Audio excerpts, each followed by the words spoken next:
I, 33 female, married my husband Alex, 35 male, 8 years ago. About 5 years ago, my mom died sometime after my second child was born. I went into depression due to her death and postpartum. We stayed at my mom's house for about 6 months with my sister, Sally, 28. Alex and Sally helped me a lot during this time and got me out of that dark phase. Things eventually got better, and we came back home. About 2 years ago, we had our anniversary, and we decided to celebrate at home.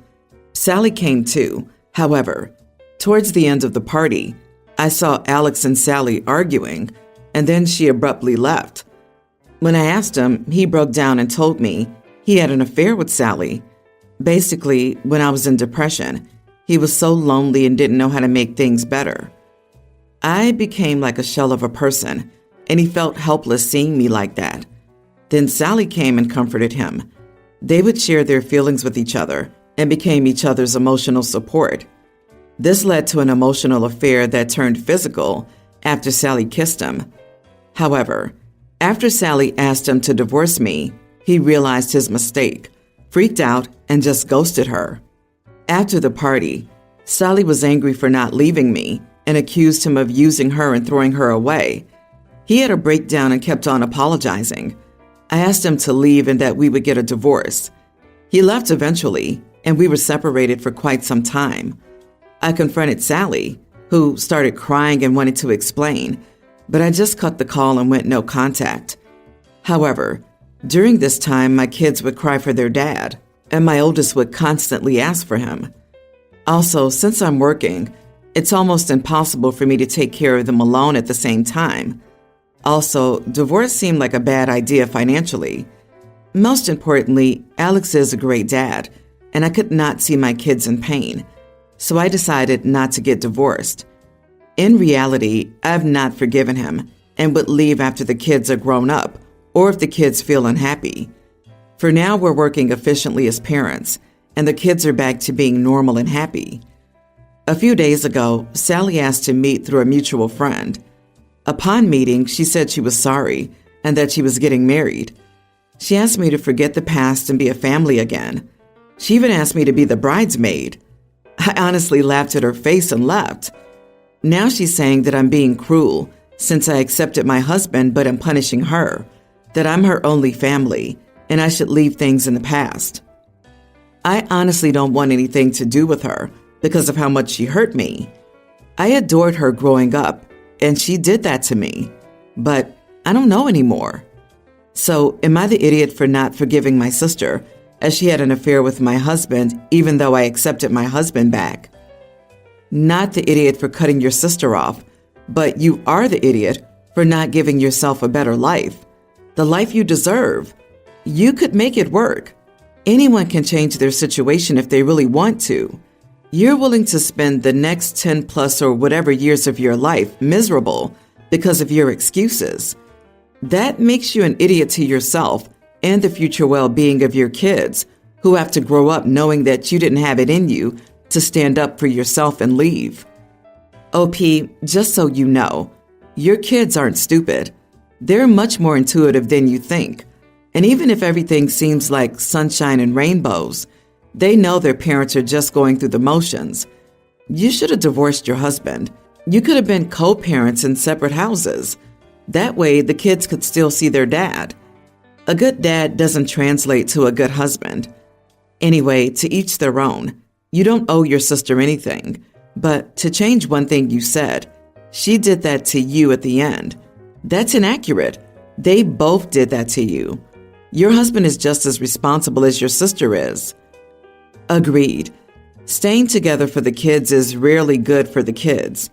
You're potentially teaching your kids to someday accept the same treatment. I really hope she doesn't have girl children.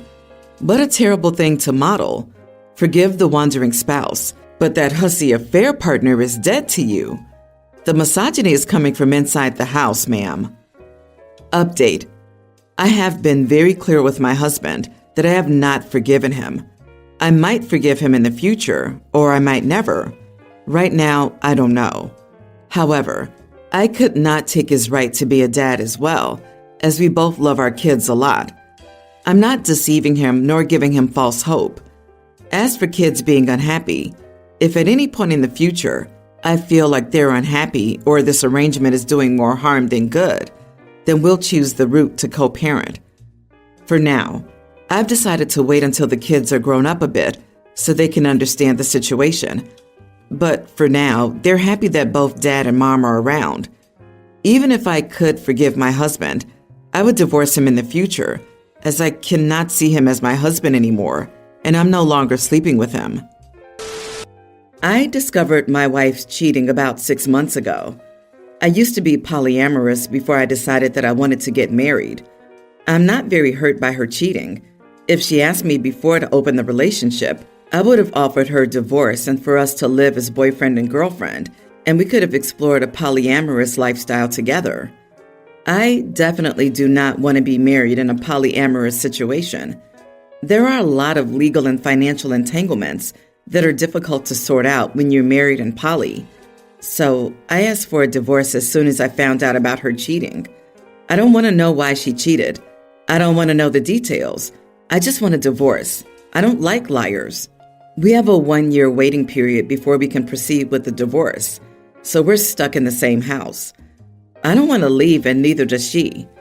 I also started dating a week after I told her I wanted separation because I desired intimacy, and having intimacy with her was out of the question. My soon-to-be ex-wife has been working to show me that I can trust her.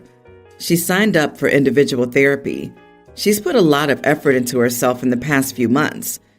She wanted to attend couples counseling, but I don't want to waste time and money. I want to cultivate my relationship with my girlfriend, whom I've come to like very much. I see a future with her. She's kind and sweet.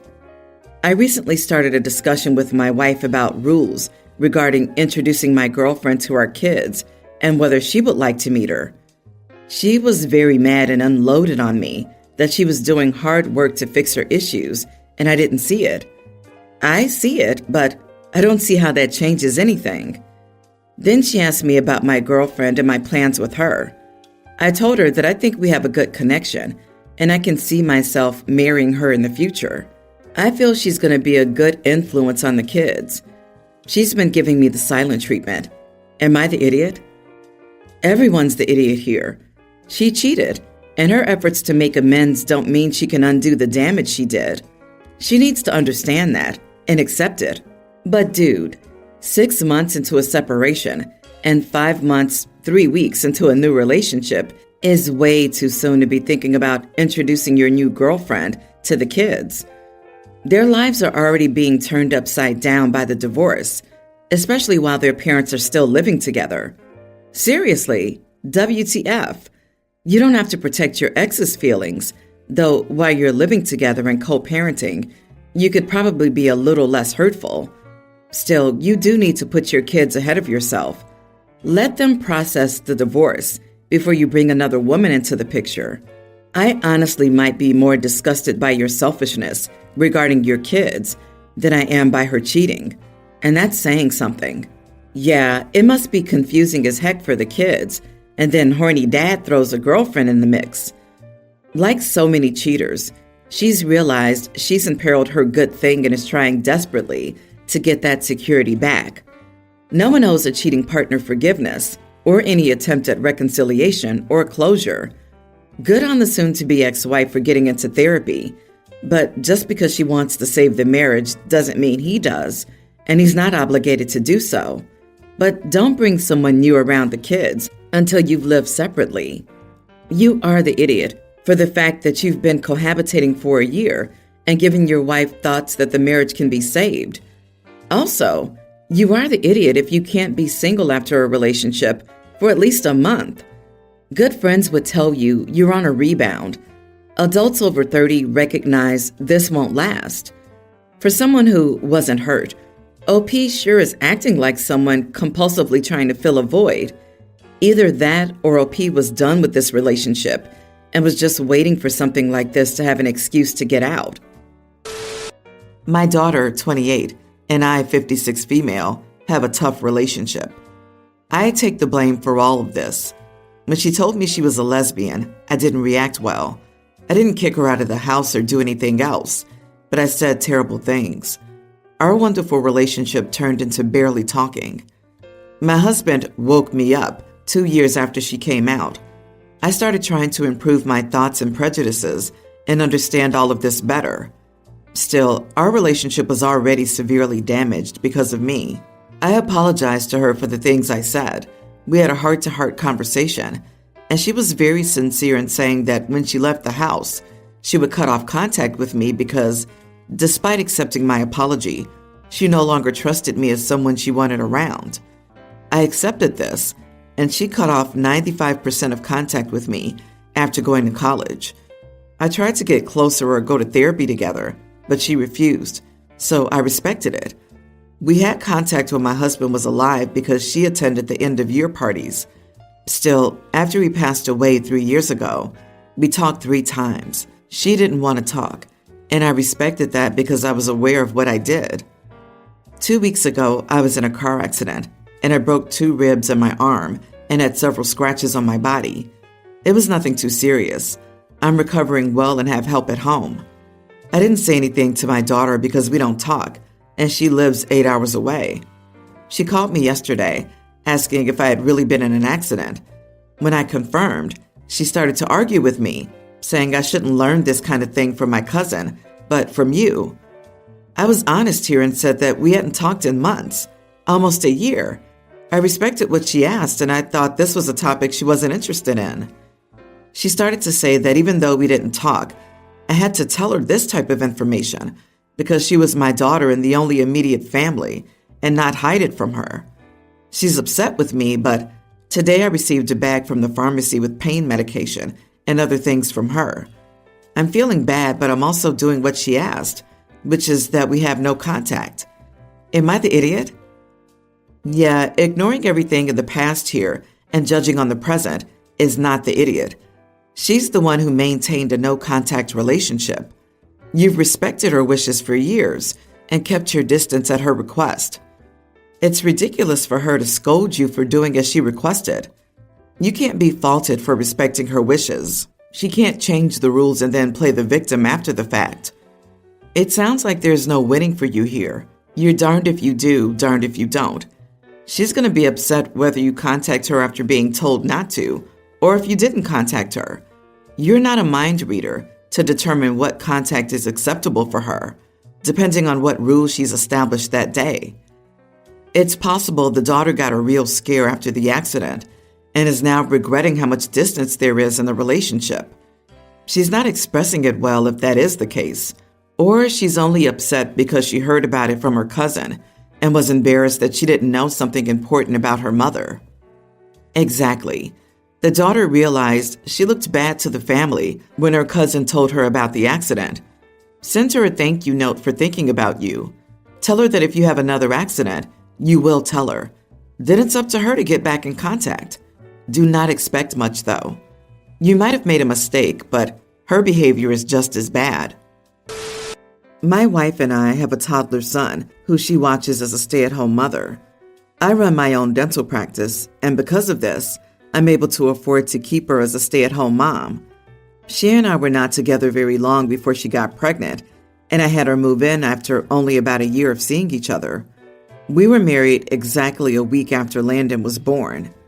Since then, she hasn't been the best. I'll frequently come home to a messy house, our son unbathed, laundry not done, and dinner not cooked. I've brought this up on multiple occasions, and she says Landon is a handful and she doesn't have time to accomplish all these duties. Landon is always a piece of cake to deal with when I'm home, as well as on the weekends, so I never really believed her, but I didn't want to get into a fight.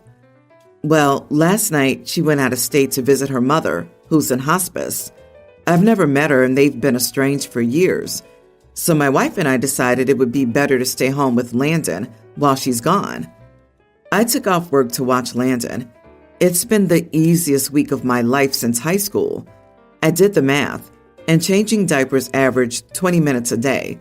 Cooking all meals took 40. Loading the dishwasher took 10. Giving him a bath was about 30 minutes apiece. and cleaning took me about 25 minutes a day. He was so well behaved. We had the best time playing around, and I only spent about 1.5 hours doing actual work. I'm honestly upset at this revelation that my wife does nothing all day while I work to provide for her and Landon. She gets back tomorrow, and frankly, once she's over her mother, I'm planning on telling her, after living in her shoes for a week, I need her to step up to the plate because the amount of effort she's been putting in is unacceptable. If she doesn't do it, I'll have to leave her because I don't like feeling like I'm taking care of 2 children. She's a bit younger than me. She's 27 while I'm 33, but she's used goods. Most successful men don't want a woman with a kid from another man. I understand she hasn't grown into more mature habits, but I feel like once you become a mother who gets to stay at home and be provided for, you should at least hold up your end of the deal. So, am I the idiot for telling my wife she needs to do better? She's used goods? LOL. Grow up, idiot. No wonder your place is a mess. She's probably depressed being with you. Do her a favor and divorce her. I hope your wife gets with an actual doctor for logical reasons. Dude, you only took 40 minutes to cook 3 meals? The math isn't mathing. What did you eat? Cereal and sandwiches? Don't worry. Most men do not think she's used goods, so she would be just fine. You, on the other hand, would definitely find trouble, considering what you're like. LOL. I can't believe you just posted that about the woman you promised to spend your life with. Ha ha ha. She's 27 and has 1 child. What's going to be child support and spousal maintenance from a dentist? She's going to be fine. By the way, she may be a complete mess because her mom's dying. OP is such a moron. I don't know if, once she's over her mother, is something I'd be inclined to say about someone I loved or even especially liked. I, female 21, have a skin condition called vitiligo, and despite it now covering more than half of my body, I've come to accept it. I also have pretty distinct scars. They're not really nice looking, but it's whatever. I don't cover any of that up. I'm happy with how I look, and I don't want to hide a part of me, but that brings me to the wedding party in question. My cousin Dan, 27, is marrying Laura, 26. I've befriended her through Dan. She was always nice and didn't fuss about how I looked. That said, when she asked me to be her bridesmaid and I accepted, she asked if I could cover the scars up. I admit I wasn't too happy, but they can be an eyesore, so I agreed. That was last autumn. A few weeks ago, she extended the request to cover up the skin condition, which would mean 2 things. Either I would wear a completely different dress or attire than I already bought and other bridesmaids had, or I would wear 60% concealing cream for the day. For everyone there, that would just make me stand out more and make Laura blatantly look bad, in my opinion. Why is she wearing a suit? Didn't she entirely ditch concealers years ago? I explained that I couldn't do that for said reasons, to which she basically told me to figure something out and that she didn't want me taking the attention away. I told her everyone attending already knew me, so I didn't know what was wrong. Laura still demanded I figure something out, so I did the simplest thing I could to appease her. I can't steal her thunder when I'm not in the party. I still intended to come as a guest and in a normal dress, though. Laura still told me to cover up, even as a guest.